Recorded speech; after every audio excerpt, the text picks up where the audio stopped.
வணக்கம் மக்களே. அமித்ஷா சொன்ன ஒரு வார்த்தை அப்படியே சைலண்டான நடிகர் விஜய். தூண்டிலில் மீன் என்ன நடந்ததுன்னு இந்த வீடியோவில் பார்க்கலாம் வாங்க.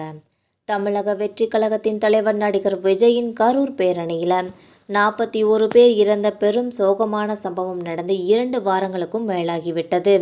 இந்த விவகாரத்தில் மையமாக இருந்த நடிகர் விஜய் தமிழ்நாடு அரசியலின் பேசு பொருளாக இருந்தாலும் மௌனம் காத்து வருகிறார். சென்னை உயர்நீதிமன்றம் நியமித்த ஐஜி அஸ்கர் அகாக் தலைமையிலான ஒரு நபர் விசாரணையை நிராகரித்து கரூர் வழக்கை மத்திய புலனாய்வு துறைக்கு மாற்றியதன் மூலம் உச்சநீதிமன்றம் விஜய்க்கு சட்ட ரீதியாக ஒரு வகையில் வெற்றியை வழங்கியது. ஆனாலும் இதற்கு பின் நடிகர் விஜய் எந்த முடிவும் எடுக்காமல் பெரிதாகி எதுவும் பேசாமல் அமைதி காத்து வருகிறார். வரவிருக்கும் தமிழ்நாடு சட்டசபை தேர்தலை முன்னிட்டு நடிகர் விஜய் தனது அரசியல் பயணத்தில் முக்கிய முடிவை எடுக்க வேண்டிய இக்கட்டான சூழலில் உள்ளார் என்பது தெரிய வருகிறது. அவர் பாஜக தலைமையிலான தேசிய ஜனநாயக கூட்டணியில் இணைவாரா அல்லது தனித்து செயல்படுவாரா என்பதே அந்த கேள்வி. தமிழக வெற்றி கழகம் தமிழ்நாட்டில் பெரும் கவனத்தை பெற்றுள்ளது. குறிப்பாக இளைஞர்கள் மத்தியில் அவரை மாற்றத்தின் அடையாளமாக பார்க்கின்றனர்.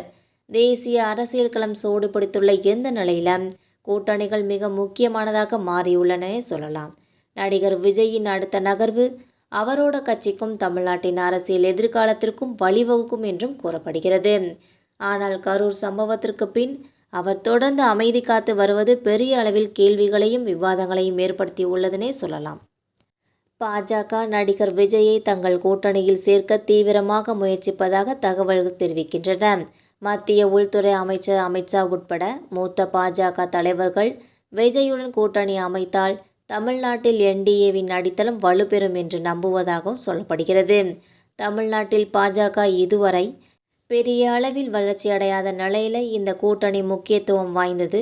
நடிகர் விஜயுடன் கூட்டணியை உடனே இறுதி செய்யுங்கள் என்று அமித்ஷா அவர்கள் ஏற்கனவே உத்தரவிட்டதாக கூறப்படுகிறது. இருப்பினும் அதிமுகவின் நிலைப்பாடு இந்த முடிவை சிக்கலாக்குகிறது. எடப்பாடி கே பழனிசாமி அவர்கள் தலைமையிலான அதிமுக முதல்வர் வேட்பாளர் என்பதில் உறுதியாக இருக்கிறார்.